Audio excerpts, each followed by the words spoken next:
नमस्कार, मी वसुंधरा काशीकर.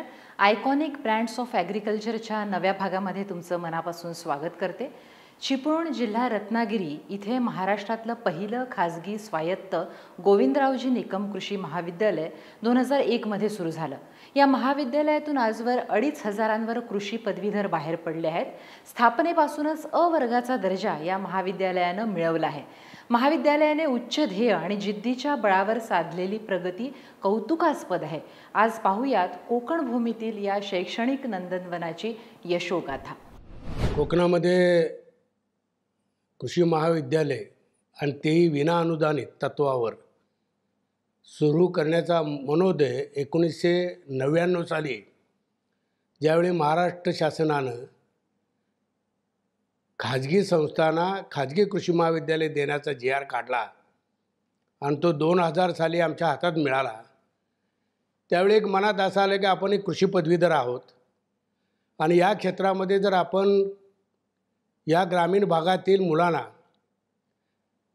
कृषी पदवीधर जर केलं तर एक मोठी क्रांती शेतीमध्ये होऊ शकेल आणि ही मुलं पदवीधर होऊन आपापल्या शेतामध्ये जाऊन कृषी तंत्रज्ञानाचा वापर करून चांगली शेती तयार करतील. हा एक महत्त्वाचा मुद्दा माझ्या मनात होता आणि त्यामुळं महाराष्ट्रामध्ये हे पहिलं कृषी महाविद्यालय हे आम्ही त्यावेळी सुरू करण्याचा निर्णय घेतला. 2001 साली ज्यावेळी आम्ही हा प्रयत्न सुरू केला त्यावेळी महत्त्वाचा भाग म्हणजे 4 कृषी विद्यापीठामध्ये 9 कृषी महाविद्यालये होती आणि खाजगी कृषी महाविद्यालय ही संकल्पनाच कुणाला पटत नव्हती. कारण एवढी मोठी जमीन, एवढी मोठी इन्व्हेस्टमेंट, एवढा मोठा स्टाफ, एवढा खर्च हा खाजगी महाविद्यालय करणार आहे का, असा प्रत्येक कृषी विद्यापीठातील प्रत्येक शास्त्रज्ञाला, प्राध्यापकाला आणि प्रशासकीय अधिकाऱ्यापासून कुलगुरूपर्यंत पडला होता. परंतु हे कृषी महाविद्यालय सुरू करण्याबाबतचा आमचा निश्चय ठाम असल्यामुळं त्यावेळी माननीय शरदरावजी पवार साहेब यांना आम्ही भेटलो. कृषी परिषदेचे अध्यक्षा ह्या सूर्यकांताताई होत्या. त्यांना सांगितलं आणि कोकण कृषी विद्यापीठाचे कुलगुरू डॉक्टर शंकरराव मगर यांना त्यांनी सांगितलं की हे द्यायचं आहे आपल्याला. यामध्ये सातत्यानं खरं सांगायचं असेल तर कृषी विद्यापीठानं खूप मदत केली, प्राध्यापकांनी खूप मदत केली, तिथल्या एक्झिक्युटिव्हने मदत केली, शासनानं सुद्धा हे धाडसच केलं तसं सगळ्यांनी की कृषी महाविद्यालय खाजगी संस्थांना खाजगी कृषी महाविद्यालय विनाअनुदान तत्वावर द्यायचं हे एक मोठं धाडस होतं. आणि ते एक आम्हाला आव्हान होतं, ते आम्ही स्वीकारलं आणि 2001 पासून 2024 आम्हाला अ वर्ग आहे आणि महाराष्ट्रातले एकमेव कॉलेज आहे असे की ज्याला पहिल्यापासून अ वर्ग आहे. कोणतीही गोष्ट पहिल्यांदा जेव्हा कोणी करतं तेव्हा कितीही कौतुक वाटलं तरी त्यात अडचणीसुद्धा खूप असतात. पण जिद्द आणि दूरदर्शी नजर असली की मार्ग निघतोच. अडचणी खूप येतात कारण या प्रकारच्या कॉलेज काढत असताना कृषी महाविद्यालय जरी शेतीचं हे कॉलेज असलं तर हे सायन्स कॉलेज आहे. त्यामुळं chemistry, zoology, entomology, pathology, microbiology, engineering, horticulture, economics, botany या सगळ्या लॅब असाव्या लागतात. त्यांची सगळी मशिनरी असावी लागते, ही सगळी घ्यावी लागतात आणि ही लॅब एस्टॅब्लिशमेंट करावी लागते. तसेच आम्ही प्रत्येक लॅब ही स्वतंत्ररित्या एस्टॅब्लिश केलेली आहे आणि त्या दृष्टिकोनातून आमचा प्रयत्न होता आणि तसा तो आम्ही पूर्ण केला आहे आणि त्याचं मला समाधान आहे. एक कृषी पदवीधर म्हणून मला समाधान आहे की मी अत्यंत चांगलं कृषी महाविद्यालय मी विद्यार्थ्यांना देऊ शकलो आहे आणि आजपर्यंत जवळजवळ 2 ते 3 हजार विद्यार्थी आमचे पदवीधर होऊन गेलेले आहेत. आणि या सगळ्या विद्यार्थ्यांच्या आमचा एक उद्देश की प्रॅक्टिकल ग्रॅज्युएट तयार करायचा. या कृषी महाविद्यालयाचा पहिल्या दिवसापासून एक नियम होता, तो म्हणजे इथून फक्त कागदी डिग्री घेऊन नाही तर शेतीच्या, मातीच्या आणि तंत्रज्ञानाच्या अनुभवाने समृद्ध होऊन विद्यार्थी बाहेर पडले पाहिजेत. कसं होतं की आपण थेरॉटिकली शिकलो तरीसुद्धा काय वेळा प्रॅक्टिकल आपल्याला काही वेळा अडचणी येतात. विद्यार्थ्यांनी परिपूर्ण होऊन त्यांनी शेतीत जावं असं माझी इच्छा आहे. पण आता बदलत्या युगामध्ये घर चालवायचं असेल तर काहींना नोकरी करावी लागते, परंतु नोकरी करत असताना सुद्धा त्यांनी शेती सोडू नये अशी आमची प्रामाणिक इच्छा असते. या महाविद्यालयाच्या अंतर्गत जे काही प्रात्यक्षिक विद्यार्थ्यांसाठी खरोखर प्रात्यक्षिक गरजेचं असतं, जे की आपल्या संस्थेचा मेन मोटो आहे की प्रत्येक विद्यार्थी हा प्रात्यक्षिकातून आपण पदवीधर घडवत असतो. तर हे पदवीधर घडवत असताना आपल्याला काय गरज आहे, ॲज ॲग्रिकल्चर म्हणून ॲग्रिकल्चर कॉलेज चालू करत असताना आपल्याला जमीन ही पहिली प्रमुख लागते. आणि या अनुषंगाने आपण या परिसरामध्ये 260 एकरवर आपला हा कॅम्पस आहे आणि या कॅम्पसमध्ये आपण ॲग्रिकल्चरसाठी हॉर्टिकल्चर क्रॉप्स, जे की कोकणामधील हॉर्टिकल्चर क्रॉप्स जर घ्यायला गेलात तर काजू, आंबा, फणस, सुपारी, नारळ, काळी मिरी असे पूर्ण हॉर्टिकल्चर क्रॉप्स आपल्या या पूर्ण प्रक्षेत्रामध्ये आपण कल्टिवेट केलेले आहेत. आणि हे जे आपण लागवड आहे, ही लागवड 2001 ते 2023 पर्यंतच्या सर्व विद्यार्थ्यांच्या मार्फत ही लागवड केलेली आहे. त्यांच्या मार्फत प्रात्यक्षिकं घेतलेली आहेत. यामध्ये प्रामुख्याने आपण जर बघितलं तर या प्रक्षेत्रावरती 15,000 सुपाऱ्यांचं प्लांटेशन आहे, जवळजवळ 5,000 नारळांचं प्लांटेशन आहे, त्यानंतर काजू आंबा जवळजवळ 3,000च्या आसपास आहेत, नंतर सुपारी असतील, अशा असंख्य हॉर्टिकल्चर क्रॉप्स आपण इथे कल्टिवेट केलेले आहेत. त्याचबरोबर ॲग्रोनॉमिकल क्रॉप्स जर विचार करता कोकणामध्ये भात हे एक ॲग्रोनॉमिकल क्रॉपमधलं एक सर्वात प्रमुख पीक आहे. आणि आपल्या या कृषी महाविद्यालयामध्ये आपण जवळपास 25 एकरावरती भाताची लागवड केली जाते, त्याचं प्रोसेसिंग केलं जातं आणि हार्वेस्टिंगसाठी आपण एक मोठा हार्वेस्टरसुद्धा घेतलेला आहे, जेणेकरून विद्यार्थ्यांना नवीन तंत्रज्ञान शिकण्यासाठी मिळतं आणि याचा वापर विद्यार्थी त्यांच्या पुढील जीवनासाठी करतात. हे आपल्या या प्रात्यक्षिकाचं मेन मोटो आहे. आपल्या या कृषी महाविद्यालयामध्ये जो कोर्स आहे त्याच्यामध्ये ॲनिमल हजबंडरी आणि डेअरी सायन्स हा एक प्रामुख्याने सर्वात अतिशय महत्त्वाचा कोर्स हा मानला जातो. आणि हा कोर्स विद्यार्थ्यांना शिकत असताना किंवा शिकवत असताना विद्यार्थ्यांना पुस्तकी ज्ञान न देता आपण या कृषी महाविद्यालयामध्ये मुलांना लाईव्ह डेमॉन्स्ट्रेशन्स किंवा लाईव्ह ॲनिमल्स हे दाखवण्यासाठी आपण प्रयत्नशील असतो. आणि हा प्रयत्नशील करत असताना आपण 2000 साली जे कॉलेज स्थापन केलं, त्या स्थापनेपासून आपण जनावरांच्या म्हणजे म्हशी किंवा गायी असतील तर या गायी म्हशींच्या विविध जाती आपण इथे आणल्या. आणि हाच विस्तार पुढे वाढवत असताना आपण पोल्ट्रीमध्ये काम करायला सुरुवात केली. पोल्ट्रीमध्ये काम करत असताना पोल्ट्रीमध्ये आपण बघतो की शेवटच्या वर्षी एक्सपेरिमेंटल लर्निंग प्रोग्राम म्हणून हा एक प्रोग्राम 6 वर्षासाठी मुलांना रन केला जातो. यामध्ये मुलांनी स्वतः पोल्ट्री रन करायची असते आणि सेल करायचे असते, मार्केटिंग स्ट्रॅटेजी काय असते या सर्व गोष्टी अनुभवायच्या असतात. तर आम्ही एक निश्चय असा केला की पोल्ट्री म्हटलं तर लोकांच्या एक मनात येतं की फक्त ब्रॉयलर प्रोडक्शन. तर हे न करता आपण आपल्या इथे लावा, ज्याला आपण बटर म्हणतो, बटरचं पालन करतो, डेमॉन्स्ट्रेशन प्लॉट. त्याचबरोबर आपण इथे टर्की आहे, गावठी प्लस गावरान कोंबड्यांचा आपलं युनिट आहे. आणि सगळ्यात प्रामुख्याने आपल्या या भारतामध्ये जे विकलं जातं ते म्हणजे बदकाचं मटण, तर ते सुद्धा आपण बदक पालन इथे सुरू करतो. आणि याबरोबर ती ब्रॉयलर प्रोडक्शन, त्याबरोबर इन्क्युबेशन म्हणजे आपल्याकडं जी अंडी बदकांपासून, लावापासून, गावठी कोंबड्यांपासून जी अंडी आपल्याला उपलब्ध होतात, तर त्या अंड्यांचं उबवण क्षमता उबवणीकरण मशीन आहे. तर त्याच्यामध्ये आपण अंड्यांपासून पिल्ल निर्मिती करतो.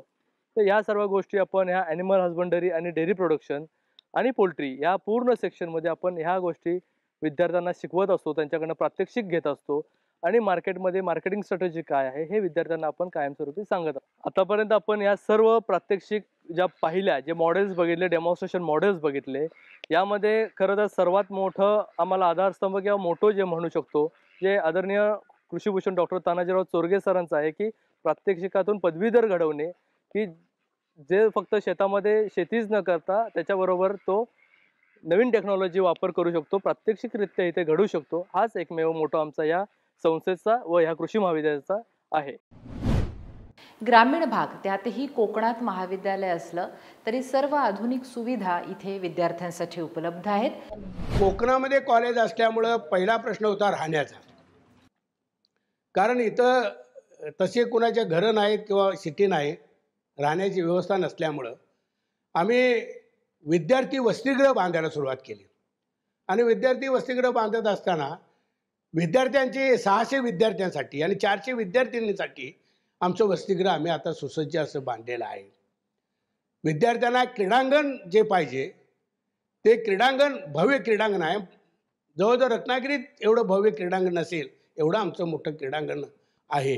जिम्नॅशियम मोठं आहे, बॅडमिंटन हॉल आहे, विद्यार्थ्यांना पिण्याच्या पाण्याच्यासाठी आम्ही शास्त्रशुद्ध पद्धतीनं मशिनरी बसवलेली आहे. विद्यार्थ्यांना जेवणाच्यासाठी 2 मेस आमच्या सुरू आहेत आणि त्या दृष्टिकोनातून विद्यार्थ्यांना जे जे लागतं ते ग्राहक भांडारापासून ते मेसपर्यंत सगळं आम्ही अवेलेबल करून इथं दिलेलं आहे. या महाविद्यालयामध्ये एकूण सुरुवातीला 60ची इनटेक कॅपॅसिटी होती आणि ती आता वाढत आपली 180 झाली. विद्यार्थी ते ॲडमिशन करतो तेव्हा सुरुवातीला आम्ही पहिला जो विद्यार्थ्याचा महत्त्वाचा असतो की हॉस्टेल. सगळ्या विद्यार्थ्यांसाठी हॉस्टेल हे परिपूर्ण आहे. त्या हॉस्टेलच्या ह्याच्यात मुलींसाठी वेगळं हॉस्टेल आणि मुलांसाठी वेगळं हॉस्टेल. पालक ज्यावेळेला आपल्याकडे येतो तेव्हा पालक बघतो की या ठिकाणी आपल्या पाल्याची सुरक्षितता आहे की नाही, जे हॉस्टेल आहे ते हॉस्टेल व्यवस्थित आहे की नाही, त्याची सुरक्षितता राखली जाते की नाही हे पाहिलं जातं. आणि मी सांगेन की आमचं जे मुलींचं हॉस्टेल आहे आयसोलेटेड आहे आणि तिथं पूर्णपणे त्यांना सुरक्षितता असते आणि सगळ्यात जास्त मुलींचा ओढा आपल्या महाविद्यालयाकडे सगळ्यात जास्त आहे. अभ्यासक्रमाचा भाग झाला तर पहिल्यापासूनच आमचे संस्थापक आदरणीय चोरगे सर यांचा व्ह्यूच असा आहे की विद्यार्थ्यांना आपण काहीतरी त्यांच्या कोर्सेस थ्रू आपण त्याला काहीतरी शिकवलं पाहिजे. काय संस्थेने जे जे विद्यार्थ्यांसाठी लागेल ते पुरवण्याची व्यवस्था केली आहे. यामध्ये त्यांना लागणाऱ्या सगळ्या प्रकारच्या निविष्ठा असतील, त्यांना लागणारे खतं असतील, त्यांना लागणारी विविध प्रकारची बियाणे असतील किंवा त्यांना लागणारे कुठल्याही प्रकारची जी साधन सामुग्री असेल ती पुरवण्याचं काम संस्थेने आजपर्यंत केलेलं आहे. त्यामुळे आमच्या येथील जो विद्यार्थी आहे तो प्रॅक्टिकल ग्रॅज्युएट म्हणून जो बाहेर पडतो तो बाहेर पडताना दिसेल. त्याचप्रमाणे विद्यार्थ्यांना इनडोअर स्टेडियम 2 कोर्ट आहेत, त्याच्यामध्ये बॅडमिंटनचे 2 कोर्ट आहेत, त्यानंतर टेबल टेनिस आहे. आमच्या संस्थेचे संस्थापक आदरणीय डॉक्टर तानाजीराव चोरगे सर यांच्या मार्गदर्शनाखाली हे महाविद्यालय अशीच उत्तरोत्तर प्रगती करीत राहील आणि जो सुरुवातीपासून जो आमचा दर्जाप्राप्त महाविद्यालय आहे हे असंच पुढे चालू राहील असा मला याबद्दल विश्वास आहे. नेहमीच नवीन विचार करण्याची आणि नवीन स्वप्न पाहण्याची आणि ते पूर्ण करण्याची चोरगे सरांची सवय पुन्हा एकदा पाहायला मिळाली, जेव्हा फक्त मुलींसाठी वेगळं कृषी महाविद्यालय त्यांनी सुरू केलं. असं मुलींचं कृषी महाविद्यालय हे महाराष्ट्रातलंच नाही तर भारतातलं पहिलं कृषी महाविद्यालय आहे. 2001ला आमच्याकडे 5 मुली होत्या, त्यानंतर वाढत गेलेत. आज 50% मुली आमच्या ॲग्रिकल्चर कॉलेजला आहेत आणि अशा सगळीकडे आहेत.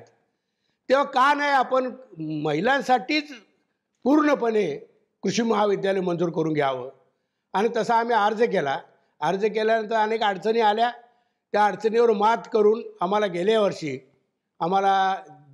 जिजामाता महिला कृषी महाविद्यालय हे मला वाटतं की माझ्या ज्ञानाप्रमाणे भारतातलं पहिलं कृषी महाविद्यालय असावं. आपण जर भारताचा पाहिली अर्थव्यवस्था तर भारताची अर्थव्यवस्था ही कृषी परंपरेला हाताशी धरून पुढे जाणारी आहे. यामध्ये आपण पाहिलं तर पुरुषाच्या खांद्याला खांदा लावून स्त्रिया देखील त्या अर्थव्यवस्थेला बलशाली करण्यामध्ये तेवढंच योगदान देत आहेत. तर या स्त्रियांना कुठेतरी कृषी क्षेत्रातलं आधुनिक ज्ञान मिळवणं राखीव करावं या संकल्पनेतून कृषी क्षेत्रातली दारं ही विद्यार्थिनींसाठी मुलींसाठी स्पेशली राखीव व्हावीत म्हणून आदरणीय डॉक्टर तानाजीराव चोरगे सर यांच्या संकल्पनेमधून 2023 मध्ये या कृषी महाविद्यालयाची स्थापना करण्यात आली आहे. या कृषी महाविद्यालयामध्ये बाकीच्या कृषी महाविद्यालयांमध्ये जे विषय शिकवले जातात म्हणजे ॲग्रिकल्चर बॉटनी असेल, एंटमॉलॉजी असेल, पॅथॉलॉजी असेल, तोच सर्व कोर्स सेम राहणार आहे आणि त्याचप्रमाणे आपण या महाविद्यालयामध्ये देखील शिक्षण पद्धतीचा अवलंब करणार आहोत. आपल्या महाविद्यालयाची जी पटसंख्या आहे म्हणजे जागा आहेत त्याची उपलब्धता 60 इतकी आहे. जर मुलींचा वाढता ॲग्रिकल्चरच्या दृष्टीने वाढता कल लक्षात घेतला तर भविष्यात या 60 जागा आहेत त्या दुप्पट तिप्पट करण्याकडेही आम्ही निश्चितप्रमाणे प्रयत्न करूच. या महाविद्यालयांमधून बाहेर पडणाऱ्या विद्यार्थिनी या एक आधुनिक शेती तर करू शकतातच पण त्याचप्रमाणे ॲग्री बिझनेस असतील, फूड टेक्नॉलॉजी असेल, फूड रिलेटेड कंपनीज असतील, इम्पोर्ट एक्सपोर्टचा बिझनेस असेल, सीड टेक्नॉलॉजी असेल, या क्षेत्रांमध्येही त्या जाऊ शकतात. त्याचप्रमाणे MPSC, UPSC, बँकिंग यासारख्या करिअरमध्ये देखील त्या आपला ठसा छान प्रमाणे उमटवू शकतात. तसेच स्वतःला अर्थपूर्ण बनवून स्वतःच्या पायावरती उभं राहण्यासाठी काही लघु उद्योग जसं फळ प्रक्रिया असेल, कुक्कुटपालन असेल, मत्स्यशेती असेल, या करण्यासाठीही त्यांना आपल्या महाविद्यालयामध्ये प्रशिक्षण दिलं जातं. त्यामुळं इथे आपण शिकण्यासाठी आलोय. कुठलीही सूट कोणाला मिळत नाही. प्रत्येक मुलीला जे काम मुलगा करतो तेच काम मुलीला देखील काम म्हणून नाही, प्रात्यक्षिक म्हणून, शिकण्यासाठी म्हणून केलं जातं. कृषी महाविद्यालयासोबतच इतरही अनेक शिक्षण संस्था चोरगे सरांच्या नेतृत्वामध्ये सुरू आहेत. हा ग्रामीण भाग आहे, फार इंटिरियर दुर्गम असा भाग आहे. या भागातली अनेक मुलं ही 7वी 8वी 10वी पास नापास झाल्यानंतर हे मुंबईला जातात. मग मला असं वाटलं की हे निदान 12वी करून जावेत, निदान ग्रॅज्युएट होऊन जावेत, म्हणून आम्ही ज्युनियर कॉलेज सुरू केलं, सिनियर कॉलेज सुरू केलं आणि त्यालासुद्धा आता जवळजवळ 12, 13, 14 वर्ष अशी झालेली आहेत. कुटुंबाचं बळ पाठीशी असलं की मोठी आणि अवघड स्वप्न पण सहज शक्य होतात. कुटुंबाची साथ मिळाली म्हणूनच आपण एवढं करू शकलो. कारण रात्रंदिवस, कारण एकटाच होतो त्यावेळी मी, आणि त्यावेळी काम करत असताना जवळजवळ सकाळी 6 वाजल्यापासून रात्री 10 वाजेपर्यंत कामाचा असं ताणच होता. कारण सगळं मीच बघायचो. शेतीचा विषय, खरेदीचा विषय, डेव्हलपमेंटचा विषय, सगळ्या कन्स्ट्रक्शनचा विषय, मुलांच्या आडाने त्यावेळी मीच प्राचार्य होतो, ते मीच शिकवायचो. हे सगळे रोल करत असताना रात्री कधी 10 वाजले 11 वाजले कळायचं नाही. अशावेळी घरातून साथ असल्यामुळं मला घरची काही चिंता नव्हती आणि त्यामुळंच हे सगळं उभं राहिलं आहे असं मला वाटतं. शिक्षण क्षेत्रातील हा वटवृक्ष अनेक नव्या योजनांसह आपली मुळं कोकणातल्या मातीत अजून घट्ट रोवतंय. काही प्रोग्राम्स आपण रन करणार आहोत ज्यामध्ये विद्यार्थी इथे रेडी होईल, जो की मार्केटमध्ये गेल्यानंतर रेडी होतो, त्याला जो त्रास सहन करायला लागतो. बऱ्याचशा कंपन्या नवीन फ्रेशर्स ज्याला म्हणतो आपण त्यांना घेत नाहीत. अशा विद्यार्थ्यांना आम्ही प्रयत्न करू की इथंच तो विद्यार्थी तयार झाला पाहिजे. ॲग्रिकल्चर झालेला मुलगा हा बराचसा सिव्हिल सर्व्हिसेसकडे वळतो, त्यात काही वावगं नाही. पण ॲग्रिकल्चर ज्या क्षेत्रामध्ये आपण शिकलो आहोत त्या क्षेत्रामध्ये आपण पुढे जाऊन कार्य करावं, काम करावे, त्याचबरोबर नवनवीन टेक्नॉलॉजी शेतकऱ्यांपर्यंत पोचावेत. आणि ह्या कधी पोचतील, ज्यावेळेस त्यांच्या डिग्री प्रोग्रामला आम्ही प्रोत्साहन करू त्याच वेळी ते जातील.